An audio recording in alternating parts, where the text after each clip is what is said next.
నమస్తే, welcome to our voice. నేను journalist నవత. మనం తినే ఆహారం ద్వారా ఉగ్రవాదులకు నిధులు చేరవేస్తున్నామని మీకు తెలుసా? ఇస్లామిక్ మత ఛాందసవాదులకు మనం ప్రతిరోజు డబ్బులు ఇస్తున్నామని మీరు ఎప్పుడైనా ఊహించారా? అదేంటి, మనం ఉగ్రవాదులకు నిధులు అందించడం ఏంటని ఆలోచిస్తున్నారా? అవును, నిజం. హలాల్ సర్టిఫికేట్ పేరిట హిందువులు ఉగ్రవాదులకు నిధులు అందిస్తున్నారు. ఇది ఇప్పుడు తీవ్ర చర్చానీయాంశం అవుతుంది. ఇప్పటికే యూపీలో హలాల్ సర్టిఫికేట్ని నిషేధించేందుకు చర్యలు తీసుకుంటోంది యోగి ప్రభుత్వం. వర్క్ బిల్ ప్రక్రియ పూర్తయిన తర్వాత కేంద్రం ఈసారి హలాల్ పైనే దృష్టి సారించే అవకాశం ఉంది. ఈ నేపథ్యంలో అసలు హలాల్ సర్టిఫికేట్ అంటే ఏంటి, దీని ద్వారా ఉగ్రవాదులకు నిధులు ఎలా చేరుతున్నాయి ఇప్పుడు చూద్దాం. హలాల్ అనే పదం అరబ్బీ నుంచి వచ్చింది. హలాల్ అంటే ధర్మబద్ధమైనది లేదా అనుమతించదగినది అని అర్థం.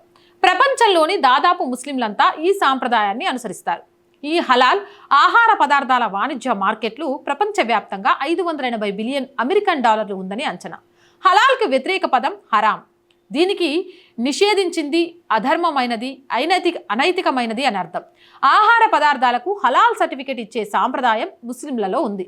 జంతువుల మాంసాన్ని హలాల్ చేసిన తర్వాత మాత్రమే తినాలని వారు నమ్ముతారు. హలాల్ అనేది జంతువును వధించేందుకు వాడే ఓ పద్ధతి. ఇందులో మొదట జంతువుల మెడ దగ్గర నరాన్ని కోసి రక్తం బయటకు వచ్చేలా చేస్తారు. ఆ రక్తం జంతువు శరీరంలోనే ఉండిపోతే దాన్ని తినడంతో మనకు జబ్బులు వస్తాయని ముస్లింలు నమ్ముతారు. అందుకే జంతువుల రక్తాన్ని తినడం హరాం అని ముస్లింలు భావిస్తారు. అందుకే రక్తం మొత్తం బయటికి వెళ్ళిపోతే ఆ మాంసాన్ని తిన్న తర్వాత మనకు ఏమీ కాదని వారి నమ్మకం. ఈ పద్ధతిని జబీహా అని పిలుస్తారు. హలాల్ కోసం మొదట జంతువును నేలపై పడుకోబెడతారు. జంతువును కోసే ముందు తమ మతాచారంతో దేవుడిని తలుచుకొని జబీహా చేస్తారు. తల నుంచి శరీరం వేరు కాకుండా కేవలం మెడ దగ్గర కోస్తారు. అలా రక్తాన్ని బయటకు తీసేస్తారు. ఈ మొత్తం విధానాన్ని హలాల్ అని పిలుస్తారు. ముస్లిం మత విశ్వాసాల ప్రకారం హలాల్ మాంసం తప్ప మరే ఇతర పద్ధతిలో వధించిన జంతువు మాంసాన్ని వాళ్ళు తినరు. అయితే ఇలా వధించడం సైన్స్ ప్రకారం తప్పు అని కొందరు వాదిస్తున్నారు. జంతువులను వధించేటప్పుడు మెదడు నుంచి శరీరానికి వెళ్లే వెన్నుముకను ఒక్కసారిగా కట్ చేయాలని, కేవలం గొంతు భాగం మాత్రమే కోస్తే జంతువులో హార్మోన్లు విడుదల అవుతాయని చెప్తున్నారు. ఇలా హార్మోన్లు విడుదలైన మాంసం తినడం ఆరోగ్యానికి మంచిది కాదని చెప్తారు. అందుకే హిందువులు, సిక్కు మతంలో జట్కా పద్ధతిని పాటిస్తారు. ఈ విధానంలో జంతువుల తల, మొండాన్ని వేరు చేస్తారు. ఇలా చేయడం ద్వారా వాటికి ఎక్కువ నొప్పి లేకుండా సులభంగా ప్రాణం పోతుంది. మత ఆచారాలు ఎలా ఉన్నా హలాల్ సర్టిఫికేట్ జారీ చేయడం చట్టవిరుద్ధమైందని వాదనలు ఉన్నాయి. అవేంటి ఇప్పుడు తెలుసుకుందాం. హలాల్ పద్ధతిని అన్ని హోటళ్లు, రెస్టారెంట్లు, మల్టీనేషనల్ కంపెనీలు పాటిస్తున్నాయని చెప్పడానికి హలాల్ సర్టిఫికేట్లు జారీ చేస్తారు. మన దేశంలో జమైత్ ఉలామా ఏ హింద్ అనే ఇస్లామిక్ సంస్థ ఈ సర్టిఫికెట్లను జారీ చేస్తోంది. ఈ సర్టిఫికెట్లు ఒక్కో దానికి ఒక్కో రేటు ఉంటుంది. కంపెనీలు తయారు చేసే ఒక్కో ఉత్పత్తికి ఒక్కో రేటును నిర్ణయిస్తుంది. కంపెనీ రిజిస్ట్రేషన్ కోసం ఏడాదికి 20,000 రూపాయలతో పాటు ఒక్కో ఉత్పత్తికి సెపరేట్ డబ్బులు వసూలు చేస్తుంది. ఇలా దేశంలో మల్టీనేషనల్ కంపెనీల నుంచి చిన్న స్థాయి హోటళ్ల వరకు హలాల్ ఉత్పత్తులను ఉపయోగిస్తారు. హలాల్ సర్టిఫికేట్ ప్రకారం ఫుడ్ ప్రాసెసింగ్ ను ముస్లింలు మాత్రమే చేయాలి. దీని ప్రకారం ఇతర మతానికి చెందిన వారు జంతువులను కోయడం నిషిద్ధం. అందుకు ఆయా కంపెనీలు ప్రత్యేకంగా ముస్లింలను మాత్రమే రిక్రూట్ చేసుకోవాల్సి ఉంటుంది. ఇది ఎకనామీ మెనోపాలీకి దారితీస్తోంది. ఇలా ఓ వర్గం వారిని ప్రోత్సహించడం చట్ట ప్రకారం విరుద్ధం. అంతేకాదు, ఈ కంపెనీలు హలాల్ కోసం చెల్లించిన డబ్బులను అంతిమంగా వినియోగదారుల నుంచే వసూలు చేస్తుంది. అంటే హిందువులు, క్రైస్తవులు, సిక్కులు, జైనులు ఇలా ఏ మతానికి చెందిన వారైనా హలాల్కు డబ్బులు చెల్లించాల్సిందే. జమియత్ ఉలామా ఏ హింద్ సంస్థకు హలాల్ నుంచి ప్రతి ఏటా 100 కోట్ల రూపాయలు అందుతాయి. ఈ నిధులన్నింటినీ ఈ సంస్థ ఉగ్రవాద కార్యకలాపాల్లో పాల్పంచుకున్న నిందితులకు న్యాయ సహాయం కోసం అందిస్తుంది. జమియత్ ఉలామా ఏ హింద్ సంస్థ తన వెబ్సైట్లో ఈ వివరాలన్నింటినీ పొందుపరిచింది. వాటిని ఒకసారి చూద్దాం. 2013లో జర్మన్ బేకరీ బాంబ్ పేలుడు కేసులో నిందితుడైన ఇండియన్ ముజాహిద్దీన్ ఉగ్రవాది మీర్జా హిమాయత్ బేగ్కు జమియత్ ఉలేమా ఏ హింద్ ఉచిత న్యాయ సహాయం అందించింది. ఇతరు ఉగ్రవాది యాసిన్ బత్కల్తో పాటు ఈ దాడికి పాల్పడ్డవాడు. ఇక ఈ ఉగ్రవాద దాడికి సంబంధించిన విచారణ జరిపిన పూణే కోర్టు 2013 ఏప్రిల్ 18న యూసిన్ బత్కాల్తో పాటు మరణశిక్ష విధించింది. దీంతో పాటు 26/11 ముంబై ఉగ్రవాద దాడుల్లో పాలుపంచుకున్న సయ్యద్ జమీయుద్దీన్కి న్యాయ సహాయం అందించింది. 2011లో ముంబైలోని జవేరీ బజార్లో బాంబు పేలుడు జరిగింది. ఈ దాడిలో పాలుపంచుకున్న ఉగ్రవాది అజాబ్ షేక్తో పాటు మరికొంతమందికి జమాయిత్ ఉలెమా ఏ హింద్ సంస్థ న్యాయ సహాయం అందించింది. వీరితో పాటు 2008లో జరిగిన అహ్మదాబాద్ సీరియల్ బ్లాస్ట్ కేసు, ఢిల్లీలోని జమా మసీద్ పేలుడు కేసు, సిమి ఉగ్రవాద సంస్థ కార్యకలాపాల్లో పాల్పంచుకున్న కేసుల్లో చిన్నస్వామి స్టేడియం బాంబు పేలుడు కేసు ఇలా ఒకటి కాదు రెండు కాదు పదుల సంఖ్యలో ఉగ్రవాద ఘటనల్లో పాల్పంచుకున్న ఉగ్రవాదులకు ఈ సంస్థ న్యాయ సహాయం అందించింది. దీన్ని బట్టి చూసుకుంటే మనం ఇన్నాళ్ళు ఉగ్రవాదులకు డబ్బులు ఇస్తున్నామా అనే అనుమానము రాకమానదు. అయితే ఈ ఉగ్రవాద సంస్థలకు సహాయం చేయడానికి నిధులు సరిపోయినట్లున్నాయి.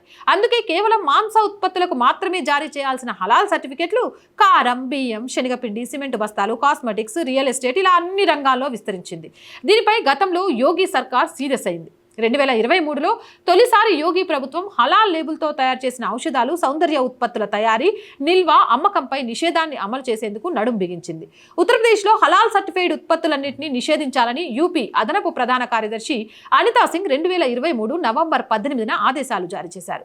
డ్రగ్స్ అండ్ కాస్మెటిక్స్ చట్టం 1940లోని నిబంధనల కింద ఆ ఆదేశాలు జారీ అయ్యాయి. ఈ చట్టంలోని నిబంధనల ప్రకారం ఔషధాలు, సౌందర్య ఉత్పత్తులపై హలాల్ అని ముద్రించకూడదని ఆ ఆదేశాల్లో పేర్కొన్నారు. ఔషధాలు, సౌందర్య ఉత్పత్తుల ప్యాకెట్లపై హలాల్ అని ముద్రించడం ప్రజలను తప్పుదారి పట్టించడమేనని చట్టాలు చెబుతున్నాయని, అలా చేసిన వారిని డ్రగ్స్ అండ్ కాస్మెటిక్స్ చట్టం 1940 కింద శిక్షిస్తామని ఆ ఆదేశాల్లో పేర్కొన్నారు. ఉత్తరప్రదేశ్ నుంచి ఎగుమతి చేసే ఉత్పత్తులు మినహా హలాల్ లేబులున్న ఔషధాలు, సౌందర్య సాధనాల తయారీ, నిల్వ, సరఫరా, కొనుగోలు, అమ్మకాలు చేసే వారిపై డ్రగ్స్ అండ్ కాస్మెటిక్స్ చట్టం 1940 ప్రకారం కఠిన చర్యలు తీసుకుంటామని ప్రభుత్వం ఉత్తర్వులు జారీ చేసింది. దీంతో పాటు పాల ఉత్పత్తులు, బేకరీ, నూనెలు, చిరుతిళ్లు, వంట నూనెలు తదితర ఉత్పత్తులపై కొన్ని కంపెనీలు హలాల్ ముద్ర వేసినట్లు సమాచారం అందినట్టు ప్రభుత్వం నోటిఫికేషన్ జారీ చేసింది.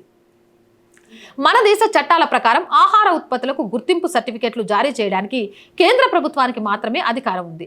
ఆహార నాణ్యత ప్రమాణాలను ఎప్పటికప్పుడు పరిశీలించడానికి కేంద్ర ప్రభుత్వం ఆధీన సంస్థ food safety and standards authority of India ఉంది. ఇది ఎప్పటికప్పుడు ఆహార ఉత్పత్తుల్ని పరిశీలిస్తుంటుంది. అందుకే మనం తినే ఉత్పత్తులపై FSSAI ముద్ర ఉంటుంది.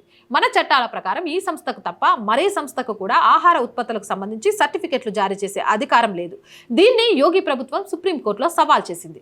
ఈ సర్టిఫికెట్ ని జారీ చేయడాన్ని సుప్రీంకోర్టు సోలిసిటర్ జనరల్ సైతం వ్యతిరేకించారు. మాంసం ఉత్పత్తులకు హలాల్ సర్టిఫికెట్ అవసరమే కానీ సిమెంటు, ఇనుప కడ్డీలు, గోధుమ పిండి, శనగపిండి వాటికి హలాల్ ఎందుకని ప్రశ్నించారు. ఈ వాదనలు విన్న సుప్రీంకోర్టు కేంద్ర ప్రభుత్వాన్ని వివరణ ఇవ్వాల్సిందిగా జనవరిలో ఆదేశించింది.